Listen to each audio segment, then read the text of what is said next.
Pass పుస్తకాల పేరుతో నిలువు దోపిడీ చేస్తున్నారట. ఎకరాకు 5 లక్షల చొప్పున కోట్లు దండుకున్న ముఠా పోలీసుల అదుపులో అనుమానితులు. ఏడైది ఖమ్మం, కూసుమంచి ఆ ప్రాంతాల్లో పాస్బుక్లు ఇప్పిస్తామని ఏకంగా మొత్తం నిలువు దోపిడీ చేసి పడేసారట. ఒక్కొక్క ఎకరాకు 5 లక్షల చొప్పున కోట్లు దండుకున్నారట. చూడురి, అంటే ఏ భూమికైనా మేము పాస్బుక్ ఇచ్చేస్తాం, మీకు ఎందుకు ఇబ్బంది? 5 లక్షలు పడేయి, 5 ఎకరాలు ఉందా, 25 లక్షలు పడేయి, నీకు పాస్బుక్ వచ్చేస్తుంది. ఏం చేయాలి మరి? ఆ 5 లక్షలలో అధికారులకింత, వానికింత, వీనికింత ఇచ్చేయాలి, పాస్బుక్ ఇష్యూ చేయాలి. ఇది నాట్ ఓన్లీ ఖమ్మం, రాష్ట్ర వ్యాప్తంగా జరుగుతున్న భయంకరమైన జరిగిన దందా ఇది. ఇగో నాగర్ కర్నూలుకు చెందిన ఒక రైతు 50 లక్షలు ఇచ్చిండట. ఇటీవల తనను ముఠా నాయకుడికి పరిచయం చేసిన మధ్యవర్తి ఇంటికి వచ్చి డబ్బు తిరిగి ఇవ్వాలని గొడవకు దిగిండట. మధ్యలో కూడా పరిచయం చేసింది. మావాడు ఉన్నాడా, మావాడు అందరికీ అధికారులు, నాయకులు అందరు తెలుసు, ఎకరాకు 5 లక్షలు ఇస్తే నీకు పాస్బుక్ వస్తుందంటే మధ్యలో వాడి మాటలు నమ్మి వీడు ఈ రైతు దగ్గరికి వచ్చి డబ్బులు తీసుకొని పోయిండు. మరి ఈ రైతు ఎవరిని అడగాలి? మధ్యలో ఉన్న అడగాలి కదా. వాని పోయి అడిగితే నాకేం తెలుసు అని వాడు. గట్కేసర్కు చెందిన మరో వ్యక్తి 46 లక్షలు ఇచ్చిండట. రాష్ట్రంలోని వివిధ ప్రాంతాలకు చెందిన బాధితులు జక్కేపల్లికి వచ్చి ఆరా తీస్తుండటంతో నకిలీ పాస్ పుస్తకాల వ్యవహారం బయటకు వచ్చింది. అదే గ్రామానికి చెందిన 6 బాధితులు లక్షలు ఇచ్చి మోసపోయారట. ఎంత ఘోరం ఇది! వివాదాల్లో ఉన్నవి, గతంలో అమ్మగా మిగిలినవి, రిజిస్ట్రేషన్ చేసే అవకాశం లేని వ్యవసాయ భూములకు పట్టాదారు పాస్ పుస్తకాలు ఇప్పిస్తామంటూ నమ్మబలికిన ఒక ముఠా రైతులను నిలువు దోపిడీ చేసింది. ఖమ్మం జిల్లా కూసుమంచి మండలంలోని జక్కేపల్లి వాసితో పాటు జిల్లాలోని వివిధ ప్రాంతాలకు చెందిన వారు సచివాలయ ఉద్యోగిగా చెప్పుకున్న వ్యక్తి ముఠాగా ఏర్పడి కొన్నేళ్లుగా ఈ దందా చేస్తున్నారట.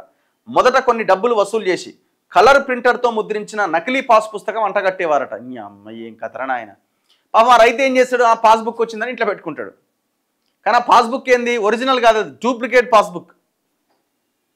దానిపైన ఖాతా సంఖ్యలు, సర్వే నెంబర్లతో పాటు ఫోటో కూడా ముద్రించి ఉండడంతో అసలుదే అని రైతులు నమ్మారు.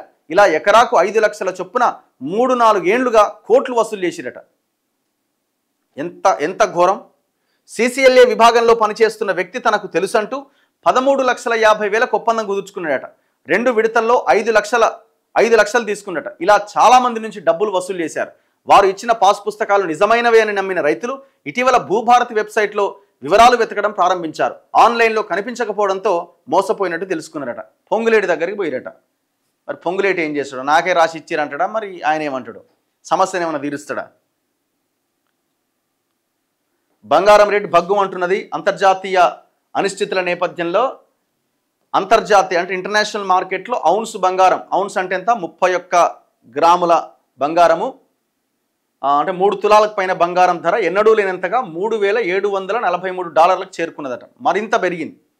దేశీయ డాలర్ విలువ $88.30 చేరింది. అంటే డాలర్తో రూపాయి విలువ కంపేర్ చేస్తే $88.30 పెరిగింది. అంతర్జాతీయ విపణితో పోలిస్తే మన దగ్గర బంగారం ధర మరింత అధికంగా ఉంది. హైదరాబాద్ బులియన్ విపణిలో సోమవారం రాత్రి 11 గంటల సమయానికి, నిన్న రాత్రి 11 గంటలకి 10 గ్రాముల 24 క్యారెట్ల బంగారం ధర 1,16,000 ఉందట. శనివారం ధర 1,13,790తో పోలిస్తే $2,200 పెరిగిందట. అంటే ఇప్పుడు ఆల్మోస్ట్ 22 క్యారెట్స్ ఆర్నమెంట్ మనం కొనుక్కునే గోల్డ్ ఆభరణాల బంగారం అయితే అది కూడా అంత 1,10,000 దాకా ఉన్నది. ఇక కిలో వెండి ధర 1,37,225 చేరుకున్నది. ఇక మనం మామూలు అయితే కొనేటట్టే లేదు. నెక్స్ట్ మిగతా వార్తల్లో